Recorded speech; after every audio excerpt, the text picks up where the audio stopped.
Bueno, jo els he informat de les obres que en principi estan previstes per enguany, els repasse ràpidament perquè són vàries. La primera és el tema del cicle integral de l'aigua en la zona del riu, que començarà molt pront, està en 3 fases. La segona és concretament la remodelació d'algunes línies de l'AMT, els he estat comentant la primera fase, a partir concretament del desdoblament de Navarro-Reverter i l'entrada dels autobusos nous que han arribat i estan en cotxeres. La tercera és l'entrada dins molt poc de temps, nosaltres calculem que abans de Sant Josep pot estar les obres començant pràcticament del pàrquing de la plaça de Bruges. En aquest moment està en fase de licitació i pensem que això en molt poc de temps pot estar en marxa. Comentar també que al començar les obres de la plaça de Bruges, concretament l'entrada a l'aparcament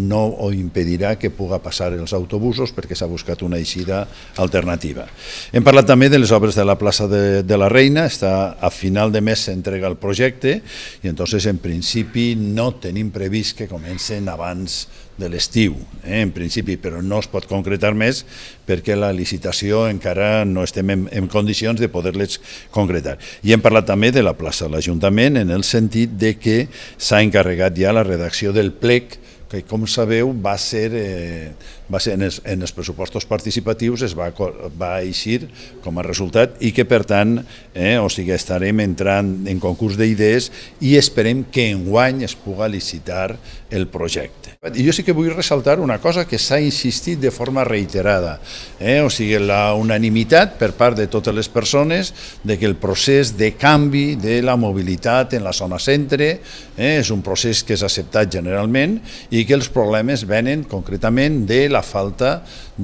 concretament, sobretot, d'informació i de la falta de participació. A mi me sembla molt important aquest tema perquè crec que per a nosaltres és molt important la participació de la gent i ens sembla molt important que aquestes organitzacions vulguin participar al final. Jo crec que a través de la mesa de mobilitat, i és l'oferiment en concret que jo els he plantejat, aquesta participació es pot concretar i s'ha de concretar també no només a nivell d'informació, sinó també a nivell de propostes. Jo els vull agrair a totes aquestes organitzacions el seu treball, crec que és un treball per a que en definitiva tota la zona centre puga desenvolupar-se, puga desenrotllar tots els seus canvis. Els canvis sempre tenen elements traumàtics, jo crec que està clar, que un carrer se talli durant uns dies o que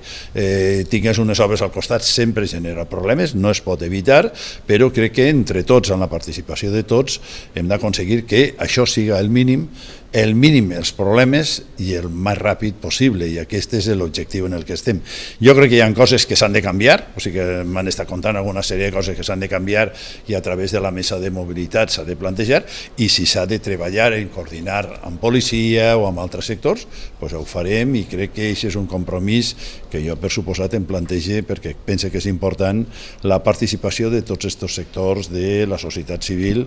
que en definitiva el que ens interessa des de l'Ajuntament de València. Ara, amb una idea que els he plantejat, nosaltres tenim molt clar que la mobilitat com estava, com la vam rebre de l'anterior legislatura, no podia continuar així amb tots els projectes tancats en un calaix sense posar-los en marxa. El pla de mobilitat, el PEMUS, que estava en un calaix sense posar-se en marxa, no podia continuar. Nosaltres volem canviar aquesta mobilitat, com s'està fent en tota Europa. El que passa és que ho hem de fer, evidentment, millorant la participació i millorant la coordinació amb els veïns.